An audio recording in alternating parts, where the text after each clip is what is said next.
Pronto, já estamos gravando, então. Agora, nós vamos primeiramente fazer uma oração. Nosso Deus e nosso Pai Celestial, estamos na Tua presença, Senhor, aqui nesta sala de aula online, pelo Google Meet, e agradecemos ao Senhor pela vida de todos os que estão participando. Agradeço também pela vida daqueles que participarão, que assistirão à gravação desta aula. Peço, ó Deus, que o Senhor abençoe a cada um de nós e que possamos hoje, ó Deus, aprender um pouco mais a Tua palavra. Oro também pelo professor Antônio, que é quem vai ministrar a aula, que o Senhor continue a abençoá-lo. Em nome de Jesus, amém e amém. Amém. Bom, queridos, eu quero dizer, meu nome é Fernando, eu estou, como assessor do pastor Brocanelli na cidade de Araras, desde 2001, quando fui convidado para ser tempo integral. Na educação, sou auxiliar do pastor Erivelton, de uma forma geral, na educação, e estou também como pastor na primeira IEQ em Santa Gertrudes, que é uma cidade pertinho aqui de Araras, conhecida a cidade dos pisos, fabricação de muitas cerâmicas por aqui, e estamos aqui, com a graça do nosso Deus, tentando, fazer com que nós possamos, ou a secretaria, a igreja, de uma forma geral, disponibilizar oportunidade de crescimento para todos aqueles que queiram. Então, a secretaria tem disponibilizado alguns cursos, e esse é mais um. Esse é um assunto bastante interessante, arminianismo e calvinismo, e nós vamos hoje, então, participar dessa aula. Eu quero dizer para vocês que hoje, todas as aulas nós temos um secretário ou uma secretária, alguém que é responsável, por permitir a entrada das solicitações, das pessoas, que solicitam na aula, alguém que passa algum vídeo, alguém que é o responsável por passar os slides, enfim, é o secretário. Hoje está a Gabriela, normalmente é o Martins, e ela tem também em algumas aulas. Então, Gabriela, quem está responsável hoje, tá bom? E quero já apresentar, então, o professor Antônio. Deixa eu ver se eu consigo aqui. Para conseguir, Deixa eu ver, fixá-lo aqui na tela. Fixar na tela para todo mundo. Fixar.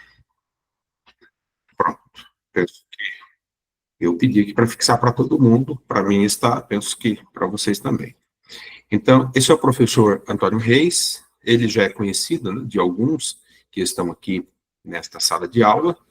Ele é conhecido por nós em Araras já há 10 anos, porquanto, nesse período, o professor Brocanelli entendeu que deveríamos ter um professor de teologia para podermos aprender, e ele já está conosco, então, como professor há pelo menos 10 anos em Araras. E tem, nesses últimos tempos, temos conseguido realizar trabalhos em que ele pode estar ministrando. Então, eu já quero passar a palavra ao professor Antônio Reis para a nossa aula. Paz para todos, queridos, muito bem-vindo. Essa é a nossa aula introdutória. A ideia é essa aula piloto, a gente startar mais um projeto da Secretaria de Educação, para que ano que vem nós possamos ter já o curso, para que vocês possam, de fato, estarem participando dele, sobre esse tema. Esse é um tema, na verdade, que nos últimos anos tem dominado na realidade do Brasil. Tá? O meio evangélico tem tido bastante debate. Hoje, com as mídias, as pessoas podem, na verdade, acompanhar muito o que tem sido falado sobre isso. E lógico que pode surgir uma questão, o que que você, né, como pastor, como pastora, tá, como membro, né, pode, né, de uma igreja evangélica, né, tá, tem a ganhar, na verdade, com isso. É importante nós compreendermos os modelos, tá? Porque o arminianismo e o calvinismo são dois modelos, tá, sistematizados, eles não são os únicos, ok? É importante destacar que o luterano não se enquadra em nenhum desses dois modelos. Existem alas batistas também que buscam não se identificar com nenhum dos dois modelos. Mas é importante, principalmente, tá, para a igreja quadrangular, que tem um credo, tem uma declaração de fé, e existe um alinhamento, na verdade, em toda a declaração de fé, tá, da quadrangular, e uma das ideias do curso, a gente vai usar, inclusive, a declaração para poder pautar muito das coisas que serão colocadas hoje aqui. A ideia aqui é a gente ter um breve panorama, tá? Eu vou falar um pouco sobre a origem de cada sistema e a gente vai ver os pontos. Tá? Alguns pontos que marcam 5 pontos para cada um, para que a gente possa entender o sistema de crença.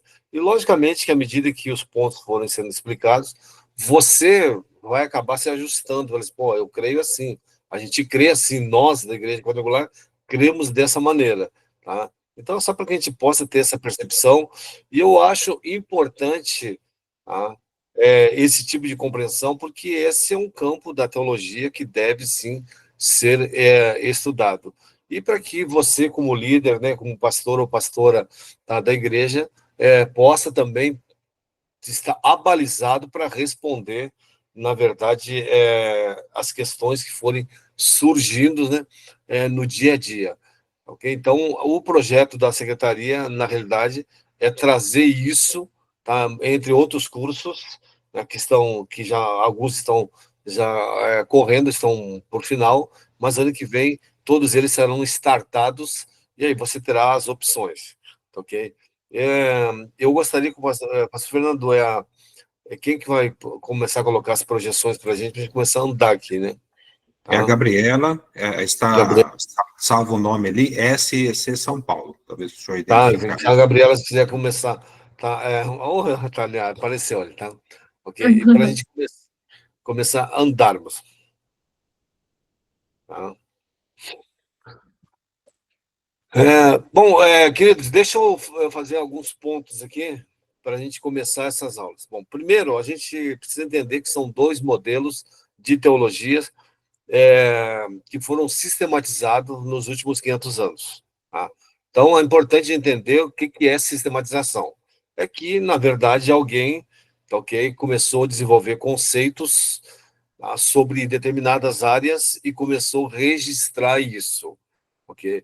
Então, é vital que possamos também compreender, tá, que esses modelos levam o nome de homens, tá, que, na sua origem, não tinha intenção nenhuma de criar esses modelos.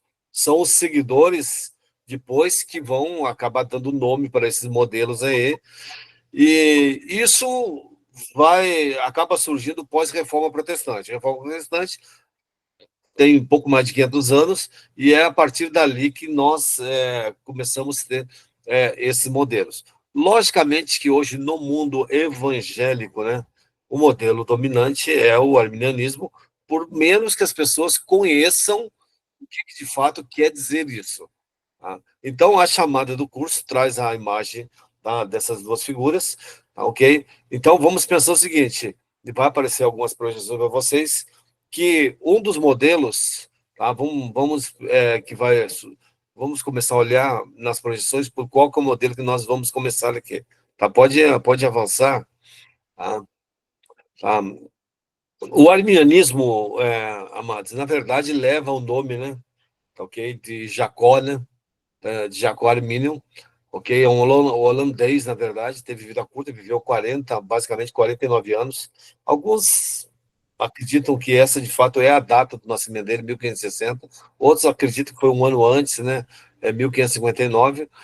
E, de qualquer maneira, tanto Armínio como Calvino não foram contemporâneos, tá?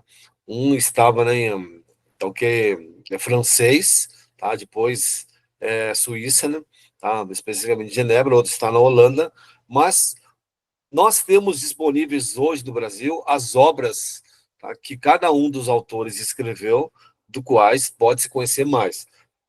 A editora da Assembleia de Deus, CPAD, publicou em 3 volumes, ok, as obras do Jacó Armínio, que você pode disponibilizar, pode comprar e pode adquirir para conhecer da própria caneta de Armínio, o que de fato ele fala. Tá? E uma coisa assim que, por mais que alguns resistam, são 2 sistemas soterológicos. Tá? No arminianismo não existe muita dificuldade em entender o modelo como soterológico. Se trata especificamente com soterologia.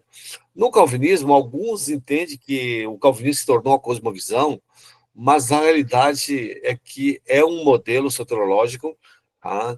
E a gente vai tratar aqui como soterologia especificamente, e o curso vai acabar tratando isso de forma muito mais abrangente, tá? Logicamente. Tá? Então é importante a gente só compreender que o arminianismo ele vem da pena de Jacó Armínio. Depois ele morre muito cedo, né? Que 49 anos, e aí surgem os remonstrantes, na verdade, que são seus herdeiros, na Holanda, e na verdade, quem vai começar a estruturar mais a teologia de Jacó Armínio, e vai ocorrer os desdobramentos de tudo isso aí.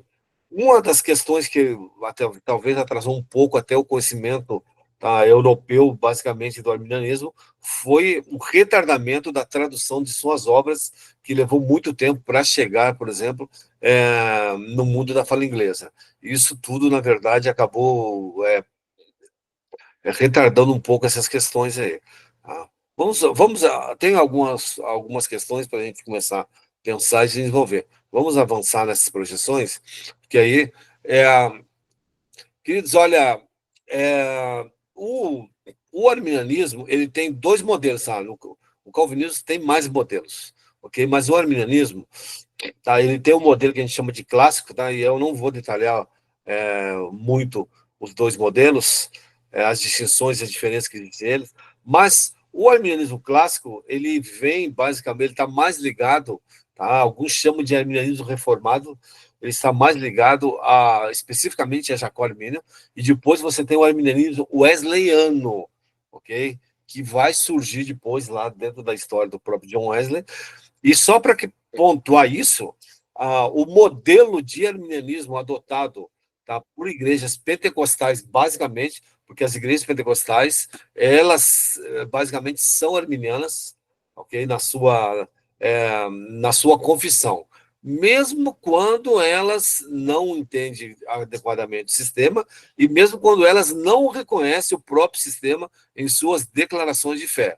Mas quando nós examinarmos os pontos defendidos por esse modelo, a gente vai ver que é uma herança, na verdade, que o pentecostalismo abraçou. E deixa eu só abrir um leque aqui para demonstrar para vocês, pentecostais, por que é uma herança mais coerente. Porque, queridos, o pentecostalismo ele tem o seu nascedor, a sua origem, no desdobramento que ocorreu no movimento da santidade, que vem da igreja metodista. A igreja metodista é uma igreja da onde, né, que foi o seu fundador, talvez não tão intencional, tá? Mas é John Wesley, né, o metodismo. E o desdobramento que ocorre, que é o movimento da santidade, eles vêm dessa herança que é basicamente arminiana. Tá? O John Wesley é tido como uma figura que fez, na verdade, o resgate do arminianismo, tá? Do próprio Armínio, e trouxe isso para o mundo da fala inglesa. Ok? Então, há uma certa lógica quando você pode identificar as igrejas pentecostais como arminianas em suas declarações de fé. Okay? Eu estou só pontuando isso para vocês terem uma percepção que são sistemas, tá, que estão organizados teologicamente e são conhecidos pelos teólogos, pelos estudiosos. Mas quando você chega no âmbito eclesiástico das igrejas em si, poucos conhecem, na verdade, quando você usa esse tipo de expressão. Tá? E uma das ideias é popularizar esse tipo de informação para que as pessoas possam, na verdade, através de ensino das suas próprias igrejas, explicar o que significa cada um desses modelos. Tá? Então, o arminianismo clássico ele está mais ligado, então, ao seu nascedouro, vamos dizer assim, com os remonstrantes, que são os discípulos de Jacó Armínio, tá? Que são os holandeses. Então, não há problema nenhum em se chamar o arminianismo clássico de arminianismo reformado. E durante o curso, a gente vai poder trabalhar as distinções que existem entre esses dois modelos. Por mais que você possa ter ouvido algumas variações, tá? Nas literaturas clássicas sobre esse modelo, se trabalha exclusivamente essas duas variações, o arminianismo clássico reformado e o wesleyano, ok? Então, só para que você tenha um pouco dessa percepção aí. Vamos avançar para alguns pontos, para que a gente possa... Ó, queridos, é, quando a gente contrasta o arminianismo com o calvinismo, tem um modelo dos 5 pontos que, na verdade, vem do calvinismo, que é a flor, na verdade, que é a tulipa, né? Que então vem do inglês tulip, tá? E a ordem que nós vamos seguir aqui para o arminianismo, ele vem da mesma ordem, tá? Que é dos 5 pontos do calvinismo. Mas deixa eu só detalhar para vocês que o arminianismo não usa basicamente essa mesma ordem, ok? Ele usa uma ordem do inglês é factis, tá? Mas isso a gente vai abrir isso de forma mais ampla durante, tá, o curso ano que vem. Mas a gente vai poder usar essa ordem para que possa ser contrastado, tá, com os 5 pontos, na verdade, do calvinismo, e vocês possam entender as diferenças essenciais, ok? Então, para iniciar, o primeiro ponto, tá? E isso vale para os dois modelos, que é depravação total. Tá? Deixa eu só tentar explicar para vocês. Tem uma frase aqui do Jacó Armínio, o que é em si a depravação, tá? Alguns usam depravação absoluta, tá? O que é em si? Vamos voltar um pouco para a questão da criação do ser humano. Deus, no Éden, cria o ser humano, Gênesis 1, 27, fala que o ser humano, né, o homem, né, como ser humano, foi criado à imagem e semelhança de Deus. Foi colocado no Éden, tá? E aí foi colocado uma restrição, que é a questão do fruto, e aí ocorreu a desobediência humana. Então é importante entender que a imagem e a semelhança de Deus no ser humano, tá, tem a ver basicamente com engloba na sua alma engloba, tá, intelecto, sentimento e vontade. São 3 questões que estão dentro da alma. E a imagem, na verdade, seria o fundamento de personalidade, que envolve esses 3 detalhes que eu falei para vocês. E o fundamento e a semelhança seria o fundamento de moralidade. Tudo que tem a ver com os conceitos de moralidade seria a semelhança. Tá? Então, só para a gente poder entender que isso, quando é dado ao ser humano, quando é colocado no Éden no ser humano, existe um termo na teologia para descrever isso, que chama retidão original. Isso quer dizer o quê? Não existe naquele momento desvio conceitual daquilo que as pessoas pensam sobre certo, tá? Sobre o correto. Por exemplo, o seu conceito de justiça reto, tá? Não existe influência do pecado em cima disso, porque eles são, naquele momento, uma representação, tá, da imagem e semelhança de Deus, ok? Mas a partir do momento em que ocorre o pecado do ser humano, tudo isso ele é afetado pelo pecado. Vamos pensar o seguinte: ele não é destruído. A imagem e semelhança, tá, que Deus cria o ser humano, ele é afetado pelo pecado, e aí é a partir desse momento que se cria uma inclinação para o pecado no próprio ser humano. Esse, na verdade, é a ideia do conceito de depravação, que quer dizer o quê? Que a partir daquele momento, o ser humano não vai a Deus, não tem mais como é a Deus, a parte da graça. E um dos conceitos que a gente pode pensar sobre isso dentro do próprio pentecostalismo, que é uma coisa muito tradicional, essa compreensão, é que o Espírito Santo é quem convence o ser humano do pecado. Então, ninguém simplesmente toma uma decisão e vai a Deus. Tá? Isso quer dizer o quê? O Espírito Santo, na verdade, age, trabalha, convence do pecado, do juízo, tá? E a pessoa, na verdade, ela tem o arbítrio de ceder aos apelos do Espírito Santo, mas é uma ação graciosa de Deus que age anteriormente. Vamos só abrir um pouco mais essa questão. Lá no Éden, quando o ser humano pecou, a Bíblia diz que eles se esconderam. Eles não procuraram Deus. Então, Deus se move no Éden e vai de encontro ao ser humano. Deus busca o ser humano no Éden.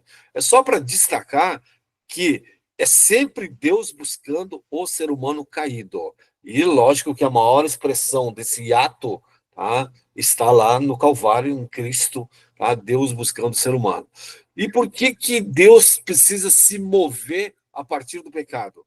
Exatamente porque o ser humano está agora com a sua imagem e semelhança danificado, e ele não consegue tomar a parte da graça divina, a iniciativa para poder ir a Deus.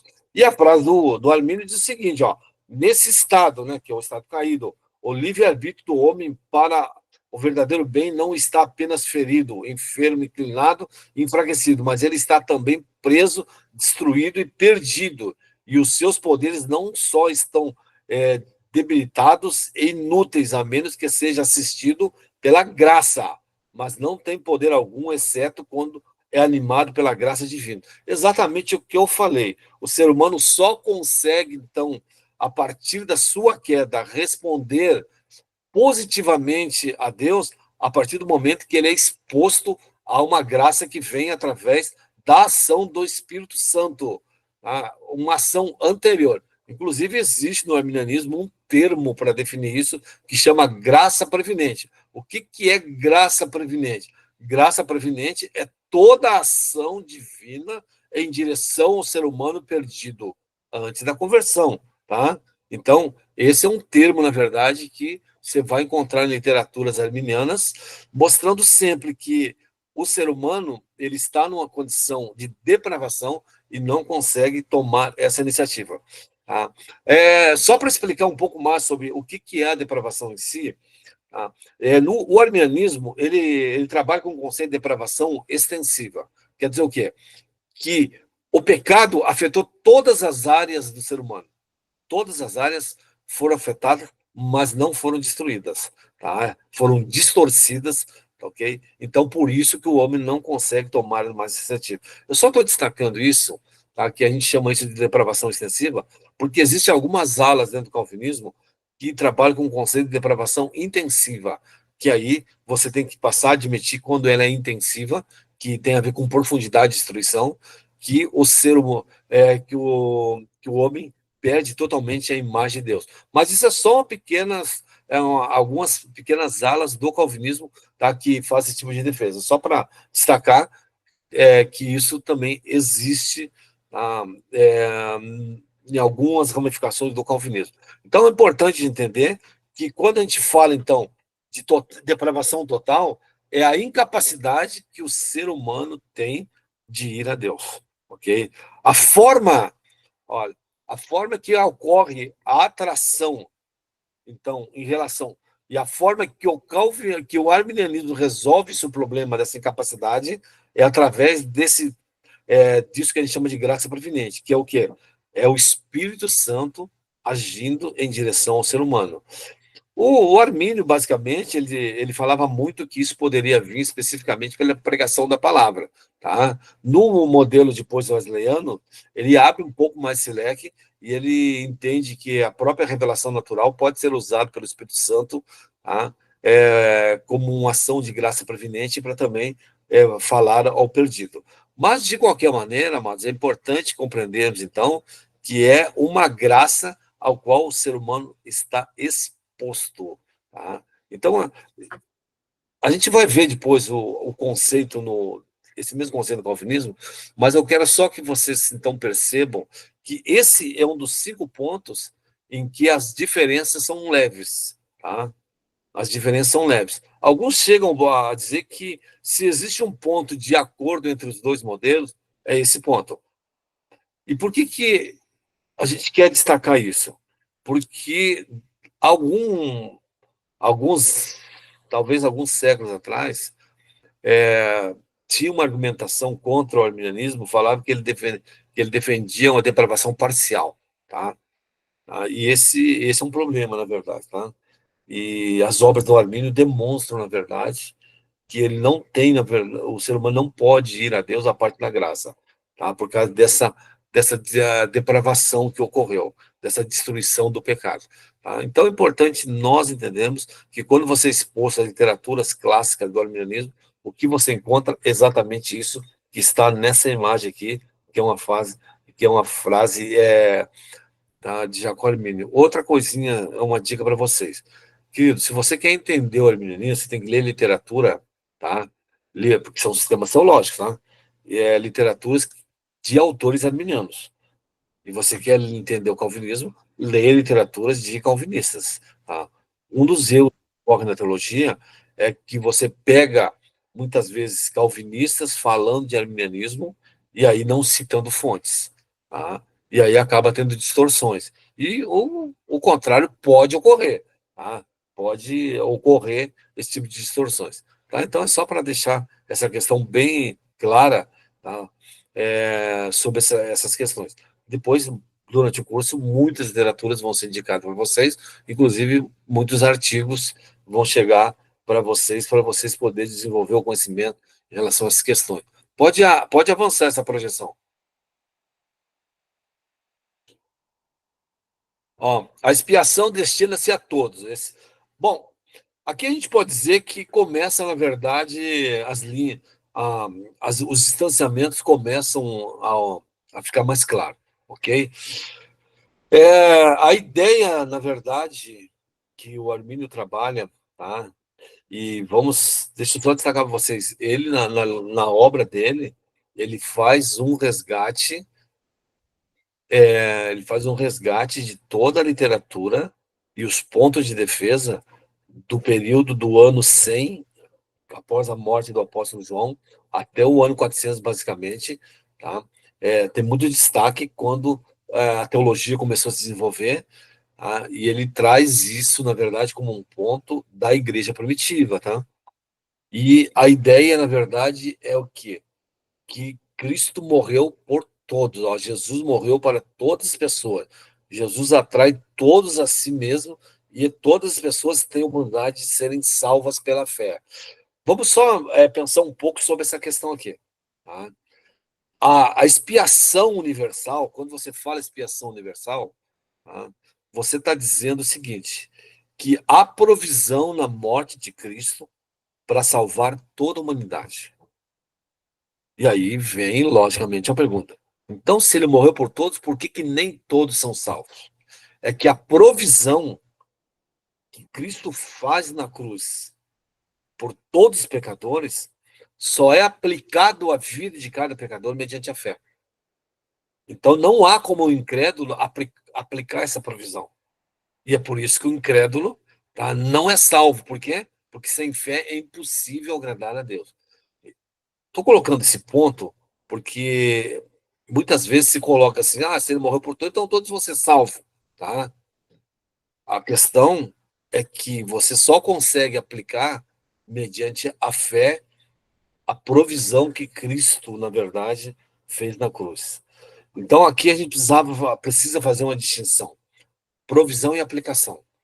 Então, você fazendo essa distinção, você está, na verdade, dentro do arminianismo, que entende que é uma representação, tá, mais adequada das escrituras. Por exemplo, quando diz que Deus amou o mundo de tal maneira que deu seu Filho unigênito para que todo aquele que nele crê não pereça, mas tenha vida eterna. Tá?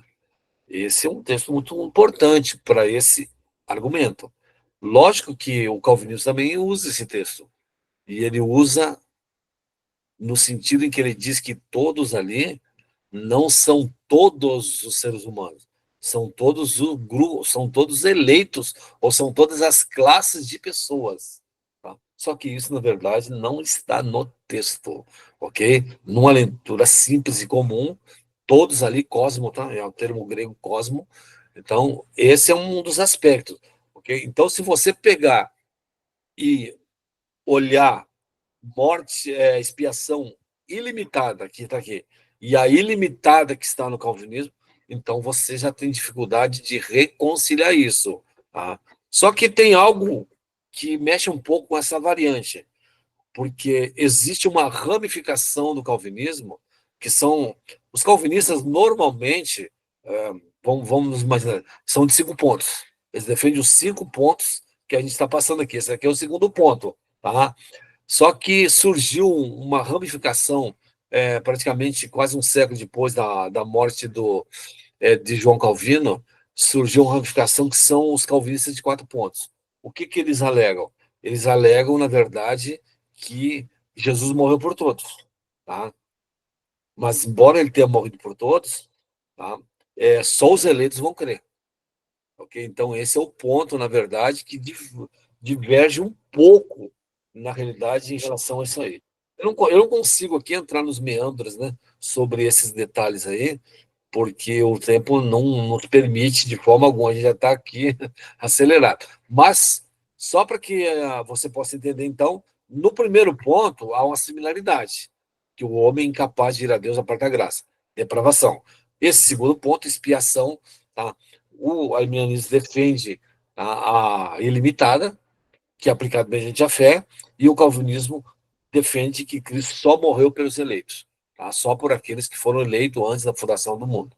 Tá? Então, aqui só tem o desdobramento desse ponto. Ó, a penalidade pelos pecados dos eleitos é paga integralmente através da obra de Jesus na cruz. Assim, a expiação de Cristo é destinada a todos, mas requer a fé para ser efetuada. Ok? Então, só não vou ler tudo aqui, só para vocês saberem, na verdade, o que é esse ponto aqui.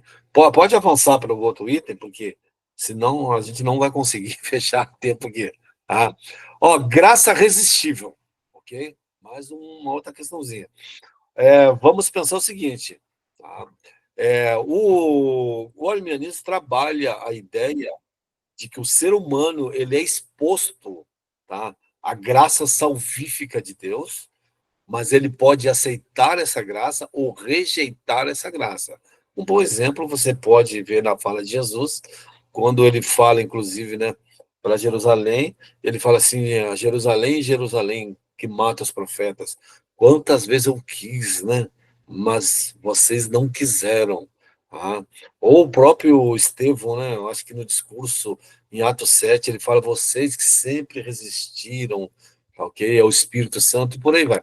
Então, só para que a gente possa compreender que esse é um outro ponto que não nos permite reconciliação. Por quê? Porque a pregação do evangelho, ela chega ao perdido. O perdido pode resistir a essa graça, tá? Ou pode aceitar essa graça. E aí, aceitando essa graça, isso vai vir acompanhado, tá, de fé, e aí vem da aplicação da expiação, e aí ocorre todo o processo de regeneração, depois, né, justificação, regeneração, tá, mediante a fé. Então, Deus toma iniciativa no processo de salvação e a sua graça vem a todas as pessoas. Esta age em todas as pessoas para convencê-las do evangelho, chamá-las fortemente de salvação, ok? Então, a questão, então, por que todos não são salvos? Porque eles resistem e não creem. Tá? O Arminio tem uma fala que é interessante, que ele fala assim que graça não é um ato onipotente de Deus que não possa ser resistido.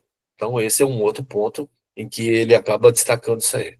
Tá? Então, e lembrando, então, que no calvinismo a graça é irresistível. Isso quer dizer o quê? Aqueles que são eleitos para a salvação não vão resistir à pregação do evangelho e eles vão ceder porque eles foram eleitos, na verdade, de forma incondicional. Tá? Vamos avançar essa projeção. E esse é um ponto, e aí entra essa questão, tá? Esse seria o quarto ponto, né? Ó, eleição é condicional no arminianismo. Então, vamos imaginar o seguinte: no calvinismo, Deus ele escolhe incondicionalmente quem vai ser salvo e quem não vai ser salvo. Tá? No próprio calvinismo existe ponto de discordância sobre isso aí. Alguns defendem que ele só escolheu para salvação, não escolheu para a perdição. Tá? Mas é uma questão questionável. mas existe uma divisão lá. Mas é importante entender que no arminianismo, a eleição, ela é condicionada à fé. A gente chama isso de presciência. Deus, na verdade, atemporalmente, antes de criar o mundo, tá? Ele conheceu a quem creria e quem não creria. Então, o indivíduo se torna um eleito à medida que ele está em Cristo. Então, a gente chama isso de fé prevista. Então, a eleição é condicional porque ela é condicionada à fé. Então, eleito seria aqueles que creem, na verdade. Então, Arminio define a eleição como o decreto de Deus pelo qual, de si mesmo, desde a eternidade, decretou justificar em Cristo os crentes, tá? E aceitá-los para a vida eterna. Então, é importante entendermos que, à medida que o indivíduo está em Cristo, tá? Ele passa a ser um eleito. Aqui tem uma variação dentro do arminianismo, tá? Mas a gente vai ver isso só no desenvolvimento do curso, ok? Sobre eleição individual e eleição coletiva. Os pentecostais normalmente são adeptos da eleição coletiva, tá? Que é defendida pelo modelo, tá? Wesleyano, né? Arminianismo wesleyano. Tá? Mas isso a gente não vai detalhar para frente. Ó. Os crentes, ao aceitá-lo para a vida eterna, só Deus determina quem será salvo. A sua determinação é que todos que creem em Jesus através da fé sejam justificados. Deixa eu só explicar isso aqui para não ficar confuso. Essa ideia, o que ocorre? Deus, dentro da eternidade, ele estabeleceu que ele salvaria todos que crescem. É isso que está falando por determinação, tá? Ele estabeleceu que ele salvaria todos que crescem, mas não salvaria ninguém que não cresce. Essa é a determinação que tem da parte de Deus. Ele não escolhe, tá, os eleitos de forma incondicional. Ele simplesmente... A Bíblia diz que Deus conhece o fim antes do começo. Tá? Essa é a ideia que está por trás, e ainda diz mais, que Cristo é o cordeiro que foi morto antes da fundação do mundo. Tá? Então, coisinhas para a gente poder compreender aqui. Então, lembrando que no arminianismo, a eleição ela é condicionada à fé. No calvinismo não existe condição. Deus, dentro da sua vontade, ele escolheu quem ele salvaria, por quais motivos, não fica claro, tá, no sistema calvinista, porque ele escolheria alguém para ser salvo e alguém para não ser salvo. Tá? Então, para que a gente possa ter uma percepção em relação a essas questões. Bom, se você está ouvindo isso, está tentando linkar com algumas coisas que você crê, né, dentro do modelo quadrangular ou igreja pentecostal, você vai ver, pô, isso aí se ajusta muito com o que a gente ensina na igreja, quando a gente crê. Você vai poder ter essa percepção aí, tá? Ok? Então, na verdade, se você levar em conta, o que veio depois da depravação total, tudo acaba dependendo da questão da eleição condicional, ok? E vamos, assim, para o último ponto do arminianismo, tá? Que é a questão da salvação. Tá? Vamos só olhar aqui. Tá? Vamos só ver o próximo ponto. Pode passar. Ó, a segurança eterna, tá? É também condicional. Bom, aqui é aquela questão de que contração com o calvinismo, uma vez salvo, sempre salvo. Tá? O calvinismo vai defender uma vez salvo, sempre salvo. Então, salvação não poderia ser perdida. O arminianismo, ele vai na outra batida e usa os textos corroborados em cima de tudo isso aí. Que todos os crentes têm plena certeza da salvação, com a condição de que eles permaneçam em Cristo. Então, o arminianismo ele faz uma distinção: salvação inicial e salvação final. A salvação final é quando, pela fé, você recebe Jesus como seu Salvador e você está seguro em Cristo. Então, pela fé, você se coloca em Cristo. Então, você é um salvo, você pode ter certeza e convicção. Agora você tem que perseverar, porque a Bíblia diz que só aqueles que perseverarem até o fim, né, tá? Ok? Serão salvos, na verdade, né? Receberá a coroa, tá, da vida. Então, inclusive, a própria perseverança em Cristo, o ser humano, ele é dependente da graça. Ele depende, por causa da condição do pecado original, do estrago feito na natureza humana, ele acaba sendo dependente, na verdade, dessa graça na vida dele, e essa graça pode ser resistida. Então, a perseverança te leva, tá? A perseverança durante esse processo, ele te leva à perseverança final. E na perseverança final, você tem a salvação final. Então, vamos imaginar assim, que é salvação inicial e salvação final. Isso quer dizer o quê? Em que é possível, durante esse processo, alguém abandonar a sua condição anterior. Tá? Inclusive, se você pegar Hebreus, capítulo 6, versículo 4, 5 e 6, você pode encontrar isso, e a gente vai fazer uma exegese em cima desse texto durante o curso, tá? Lá de Hebreus, tá? 6, do versículo 4 até o 6, sobre aqueles que provaram dons celestiais, abandonaram, não pode ser renovado de novo. Então, tudo isso. Então, nesse modelo, então, no arminianismo, ele entende que uma pessoa pode abandonar, tá, a fé, tá? Pode abandonar a fé à medida em que ele deixa de ser um crente e deixa de crer em Cristo, ok? Então, esse é o último ponto que a gente usou para poder analisar isso. Tem uma pequena diferença dentro de algum desse modelo, mas a gente não tem espaço aqui para detalhar sobre como que o modelo do arminianismo clássico reformado vê isso e como o modelo, na verdade, tá, do wesleyano vê isso aí também.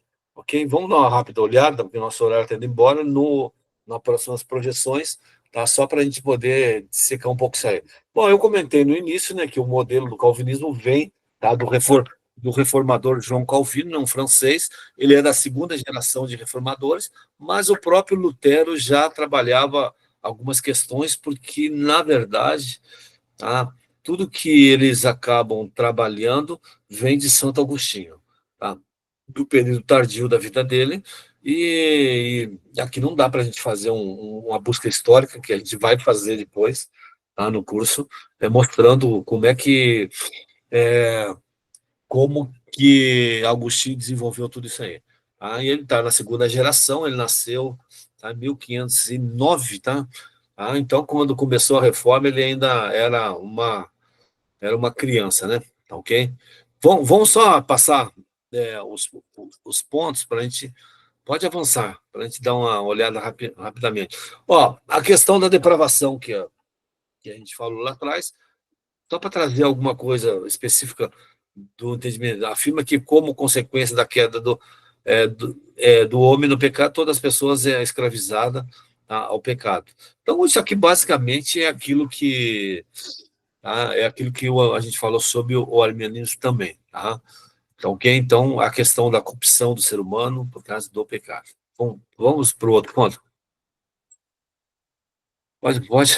Ó, a eleição incondicional, tá? Afirma que Deus escolheu desde a eternidade aqueles que ele trará a si mesmo, não com base na virtude, mérito ou fé prevista, tá? Então, o contraponto à fé prevista que existe na eleição condicional, ok? Aí tem algumas divergências, alguns acreditam que Deus não escolheu pessoas para ir para o inferno, mas o calvinismo tradicional, ele fala de eleição para salvação e eleição para a perdição.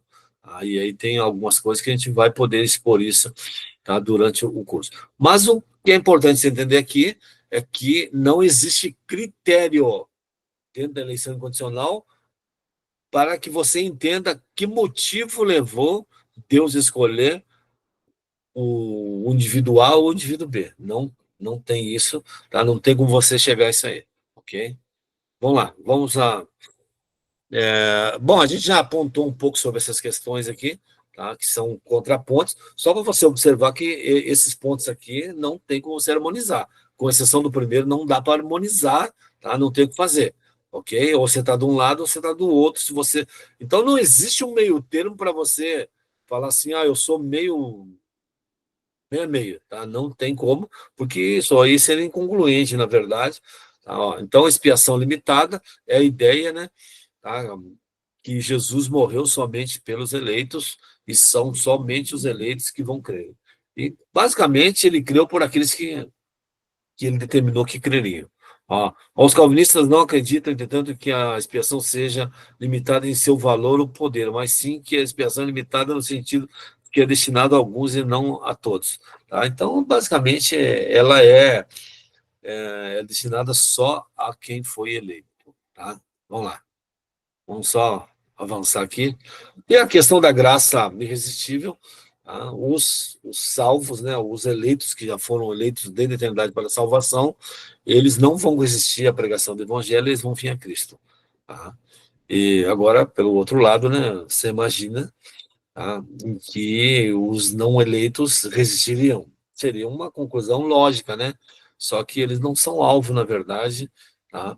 Não são alvos, né, de propósitos bondosos de Deus para a salvação. Deus não tem, no caso, intenção de salvar os não eleitos, porque senão ele iria contra o próprio decreto dele, tá, em que escolheu não salvá-los. Tá? Então, são coisinhas aí para a gente parar a pensar. Tem muita literatura no mercado aí, pessoal, para vocês estarem indo atrás correndo, ok? Vamos lá, vamos só avançando aqui. E a perseverança dos santos, que esse é um nome específico, né, do calvinismo, tá? Que é a ideia, uma vez salvo, sempre salvo. Isso é, se uma pessoa foi salva em Cristo, tá? Ela já foi alvo do decreto eterno, tá? E ele é um eleito, tá? E ele agora está em Cristo. Então, não há, na verdade, como uma pessoa dessa, tá, deixar de estar em Cristo. Se ele for. Aqui tem muitas variações nessa doutrina, né? Inclusive, existe alas e modelos dessa doutrina do calvinismo que acredita que mesmo que a pessoa vier a se tornar incrédulo, tá, ele será salvo, tá, porque ele foi salvo uma vez. Tá? Então, tem algumas incongruências aí que a gente vai explorar com mais detalhes, porque tem bastante variações. Quando você fala de calvinismo, ele não é monolítico, tá? Existem vários modelos aí, tá, que a gente vai estar pensando e trabalhando com vocês para vocês entenderem. Vai ter todas as questões doutrinárias, vai ter todas as partes históricas também, que é o objetivo do curso trazer isso para vocês, né? Ó, ó, não pode ser frustrado, então, então a ideia é que se Deus quer salvar, tá, somente os eleitos, ele vai salvar. Então não poderia ser frustrado aí, porque o ser humano não tem livre-arbítrio no calvinismo. Tá? Não existe liberdade humana, tá? E esse é o ponto. Ele trabalha com o conceito de vontade divina revelada e vontade secreta, tá? Para poder explicar por que alguns vêm, outros não vêm também, ok? Ou qualquer outra coisa, aquele a quem Deus chamou para a comunhão consigo mesmo, continuar na fé até o fim. Então, esses são os pontos, na verdade. E é só para mostrar para vocês algumas caracterizações, tá, desses modelos, tá, para que vocês entendam que são esses os pontos principais. Mas a gente poderia falar sobre os conceitos de soberania, que são distintos, né? Tá? E tantos outros, e como que esses conceitos de eleição entraram dentro do cristianismo, se antes do ano 400 eles não eram defendidos por ninguém. Mas são aspectos que a gente quer demonstrar, e a gente vai procurar, inclusive, citar isso, mostrar o ponto de vista, né, do próprio calvinismo, citando autores calvinistas, e fazer alguns pontos em relação ao que a Bíblia diz.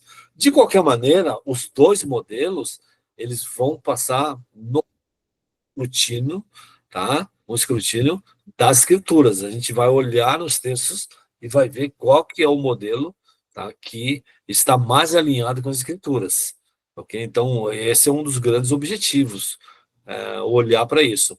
Agora, por mais divergências que existam, queridos, a gente precisa entender que os dois modelos são defendidos por cristãos, tá? Por igrejas evangélicas, e ninguém está falando aqui de salvo não salvo, né?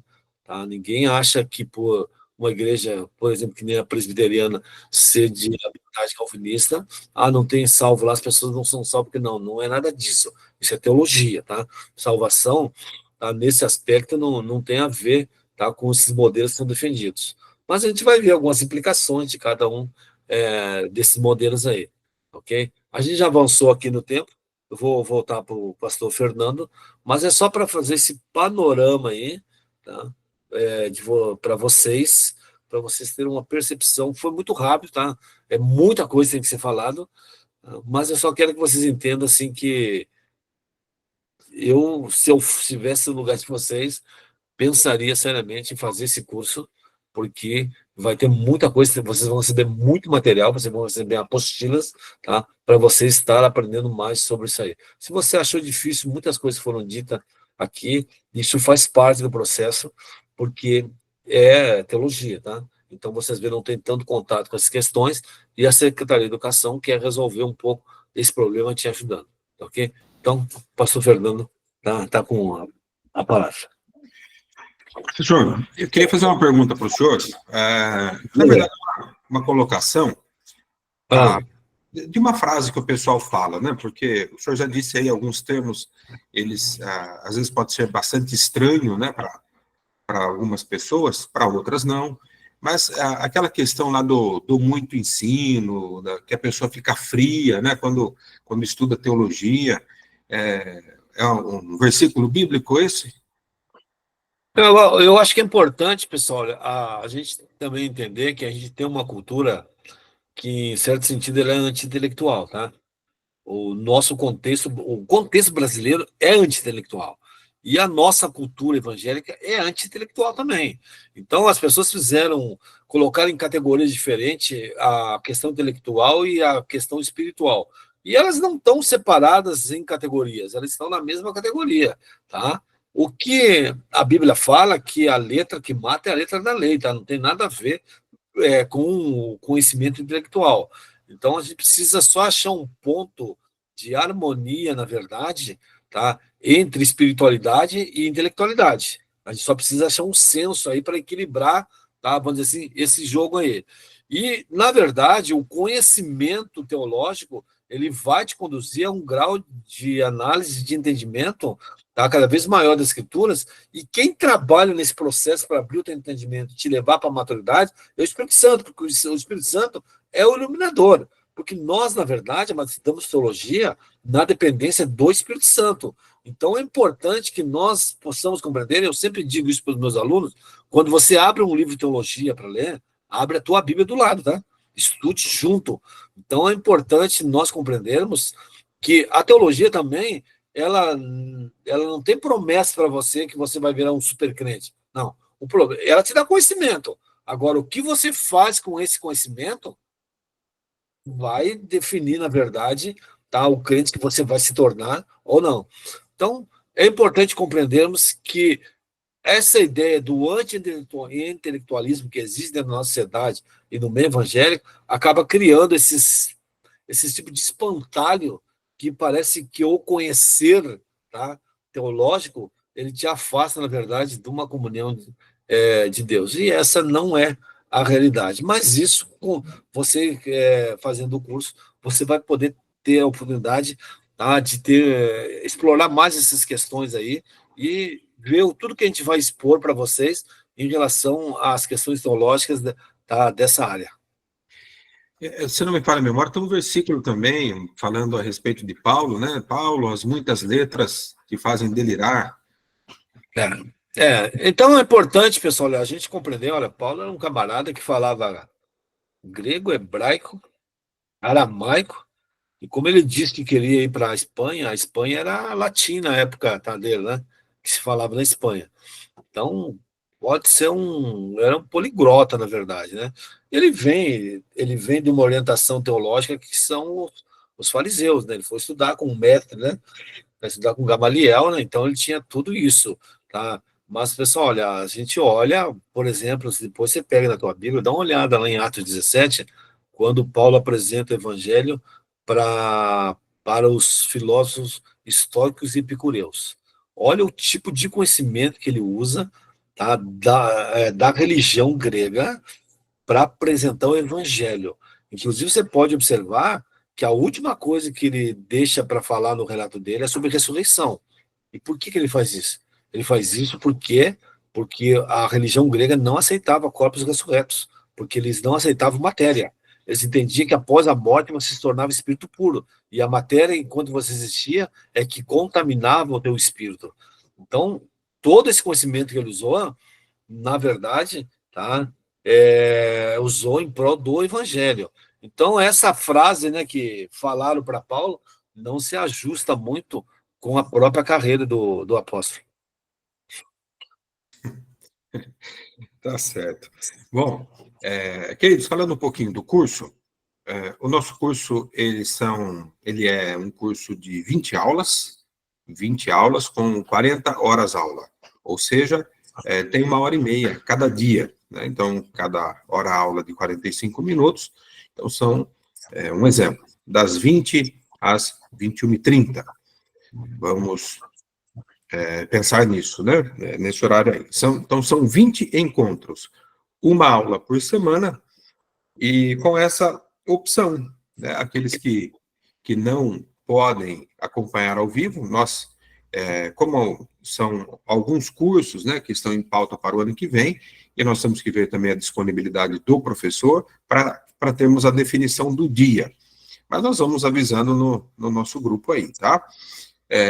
Então, vamos pensar lá. Marcamos para toda quarta-feira. Então, quem pode acompanhar ao vivo, como se diz, beleza. Quem não pode, tem até a terça-feira da semana seguinte para assistir e colocar presença.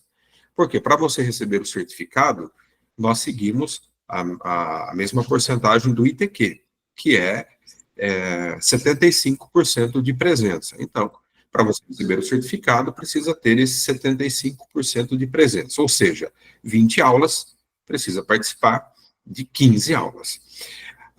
Então, até um dia antes da aula seguinte, até na terça-feira, você precisa assistir a aula que foi feita na quarta-feira da outra semana. Mas e aí, pastor, não tenho mais acesso? Não, você vai ter acesso com o seu login e senha, a aula vai ficar lá para você. O que você não consegue é por presença. Porque qual que é o raciocínio? Que uma aula vai, como se diz, depender da outra. Então, é importante que nós acompanhemos na sequência as aulas. Então, não pode perder, não pode ficar com falta. Tá bom? Olha, tem alguns comentários aqui. Olha, pessoas colocando, Lárcio Meia, a teologia não deixa a pessoa fria, mas apaga o fogo estranho, né, que é a risada, né? Aula abençoada, a Tereza colocando aqui, boa introdução, Elias Antônio, excelente exposição, professor, e vamos ver aqui, ele está pedindo se o senhor pode dar uma breve definição, professor, de livre-arbítrio, porque costumeiramente é pregado como se a humanidade tivesse ainda no Éden, pelo menos a impressão. Tá. Sim, rapidamente. Pessoal, deixa eu abrir um pouco esse leque aí. O livre-arbítrio de Deus, Deus possui livre-arbítrio, tá? É diferente do arbítrio que o homem possuía no Éden antes do pecado, tá? Porque antes do pecado, esse livre-arbítrio não era restrito pela natureza pecaminosa, que é o pecado original, tá? Aí, pós-Éden, existe um outro arbítrio, tá? Que a gente entende que chama ele de livre-arbítrio libertário, né? Que é um arbítrio, na verdade, ok? Que agora tem limitações por causa da natureza humana. Ele é comumente compreendido como escolha contrária, tá? Isso quer dizer, você pode escolher entre o bem e o mal, tá? Mas tudo isso de forma limitada quando é contrastado com o arbítrio usado por Adão, que era diferente. E aí, existe uma ramificação no calvinismo que chama compatibilismo, que eles usam livre-arbítrio. Pode parecer estranho, você fala, pô, o calvinismo usa livre-arbítrio? Sim, ele usa um modelo que chama livre-arbítrio compatibilista. O que é esse livre-arbítrio? Que você é livre para fazer exatamente aquilo que Deus decretou que você faria. Isso é o modelo deles, tá? No modelo que o arminianismo defende, você tem vontade contrária para escolher em relação à vontade de Deus. Você pode dizer não para Deus. Isso é um arbítrio restrito, tá? Agora, quando nós formos glorificados, é um outro modelo de arbítrio, com uma natureza glorificada, tá? Então, você imagina o seguinte, tá? Que o arbítrio em Deus é você navegando dentro de um oceano e podendo ir aonde você quiser. O arbítrio de Adão antes do pecado, ele era mais limitado, mas era mais abrangente. Mas o arbítrio agora, com a natureza pecaminosa, é como se você estivesse dentro de um barco, em um oceano, e você tinha liberdade para se movimentar dentro do navio, mas não dentro do mar. Então, isso que a gente chama de livre-arbítrio libertário. E na teologia arminiana não se usa mais livre-arbítrio seco, se usa sempre livre-arbítrio libertário, que é um arbítrio restrito por causa da natureza pecaminosa. Agora, uma coisa que é importante entender, que o livre-arbítrio do ser humano não vai contra a natureza do ser humano. As pessoas falam, você tem livre-arbítrio porque você não voa. Não voa porque não é da natureza do ser humano voar. Então, o livre-arbítrio, ele age dentro da natureza humana, tá? Então, assim, é só para a gente poder entender um pouco o que é essa liberdade humana. Mas não vou abrir isso agora, mas eu poderia fazer alguns pontos para mostrar para você o seguinte, que não existe amor sem liberdade de escolha, tá? O homem só ama a Deus porque ele tem a liberdade de não amá-lo. E aí, quando ele escolhe amá-lo, ele faz isso de forma genuína, tá?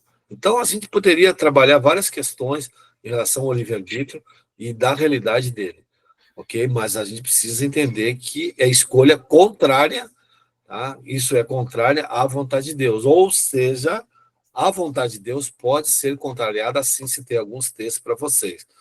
No grosso modo é isso. Depois a gente vai ter uma aula no curso só para falar de livre-arbítrio, tá? Sobre essas questões aí, vocês vão ficar enjoados desse negócio. Essas terminologias que vocês não entenderam nada, vocês vão ficar afiados depois, vão compreender todas essas terminologias da teologia, tá? Então, pessoal, eu espero vocês, tá? No ano que vem no curso aí.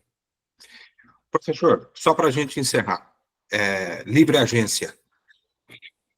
A livre agência é o tal do livre-arbítrio compatibilista, tá? É só um outro nome que o calvinismo usa, para não usar, que alguns não gostam de usar livre-arbítrio compatibilista, tá? Que alguns usam. Então, fala livre agência, na verdade, tá? E livre agência e livre arbítrio são totalmente distintos, porque a livre agência em si ela não tem nada de livre. Por quê? Porque ela só faz aquilo em que Deus decretou que ela faria. Ó, lembre o seguinte, pessoal. No modelo calvinista, a vontade, a escolha humana é causada por algo externo ao homem, ao ser humano. No arminianismo, a vontade é causada pelo próprio ser humano, ou seja, o ser humano ele se autodetermina, é ele que escolhe, tá? E no calvinismo é Deus externamente causando a escolha humana. Mas aí a gente vai poder ver isso com detalhes. Então, se você ficou assim, ficou nebuloso, vem para o curso que você vai ficar afiado nesse negócio. Pessoal, se vocês quiserem me seguir nas redes sociais, eu tenho Facebook, professor Antônio Reis, tá? E tenho no Insta também, tem. E vocês vão ficar enjoados com esses assuntos, se vocês acompanhar lá, tá ok? Não vamos enjoar, não. Queridos, ó, só para você, não sei se todos vocês que estão participando têm informação, nós já temos o curso de escatologia, que já está na segunda turma, e temos, com o professor Antônio, e o curso de pentecostalismo, que está na primeira turma, está finalizando agora no mês de dezembro. Tá certo? Então, está isso aí, nós vamos passando mais informações, a gente coloca depois o link, nós vamos colocar, penso hoje é quarta, no máximo até sexta-feira, a gente coloca o link da gravação dessa aula, e aí dá para assistir novamente. Tá certo? Professor, o senhor faz a oração final, por favor? Eu só comentando, tá? Em relação ao que o pastor Fernando falou, né? Ano que vem a gente vai ter 4 cursos disponíveis, tá? Nesse modelo de 5 meses, que é os 2 que o pastor Fernando citou, esse e mais o de Ministério Feminino, do qual futuramente vai ter uma publicação, tá, acompanhando, né, na verdade, pela própria editora da Quadrangular. Tá ok? Então, fiquem atentos. Queridos, vamos fazer oração, Professor, senhor? Te damos... Oi. só um minutinho, com licença. Estão perguntando o valor. Amados, o valor que está se cobrando hoje é um valor, assim, é simbólico, né? O que é hoje o curso de pentecostalismo? São R$ 10 por aula, por dia, vamos dizer, cada 2 aulas, né? 2 horas aulas. Vamos colocar assim, R$ 200, é isso. R$ 200 por mês? Não, R$ 200 o curso todo. Amados, a ideia da secretaria é promover o conhecimento teológico, né? É claro que é necessário ter um valor, ainda que baixo, vamos dizer assim, existem os custos, né, que precisam ser cobertos, mas o valor é simbólico. R$ 200 para 20 aulas, então sai R$ 10 cada aula. E o nível, amados, do curso, o nível de conhecimento, você já deu para você perceber, né, o nível de conhecimento do professor Antônio. Então, vale a pena investir. Eu creio, nas conversas com o pastor Erivelton, né, vamos dizer que se tiver algum reajuste, alguma coisinha assim, mas não vai fugir muito disso aí não, queridos, porque a ideia realmente é promover o conhecimento teológico da nossa igreja, tá bom? Muito obrigado. Agora sim, professor. Senhor Deus, te damos graças por essa oportunidade que o Senhor tem nos concedido de estarmos aqui reunidos nessa aula online para estarmos estudando esse assunto tão pertinente. Que realmente o teu Espírito possa iluminar cada vez mais o entendimento de todos esses alunos, todas as pessoas que estão aqui interessadas em conhecer mais sobre a tua palavra. Tu sabes da nossa dependência que temos de ti e do teu Santo Espírito, e contamos cada vez que você vem agir e operar de forma mais abundante em nossas vidas. Que a tua bênção possa ser sobre a vida em particular de cada uma dessas pessoas que estão participando aqui online ou aqueles que ainda estarão participando offline. Através do nome de Jesus, em que clamamos a ti, ó Pai, e esperamos inteiramente nas tuas misericórdias. Amém. Amém, amém. Queridos, nós vamos fazer o seguinte, nós vamos liberar o áudio de todo mundo, tá? Para que você possa, querendo, aí tá liberado, se você quiser, é só abrir o seu áudio e falar um tchau, um oi, um tchau. E pode ser todo mundo junto, sem nenhum problema. Tá bem, se quiser. Boa noite, professor. A paz. Boa noite, Antônio Reis. Contigo. Muito obrigado, viu? Querido. Obrigada, professor. Obrigado, professor. Deus abençoe. Beleza, maravilha.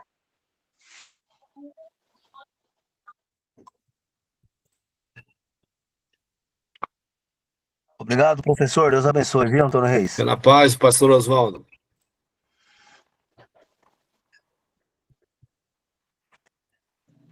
Boa noite, professor. Paz, boa noite, amados.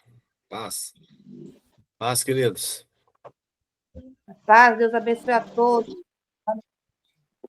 Amém, amém. Amém. Amém, amém.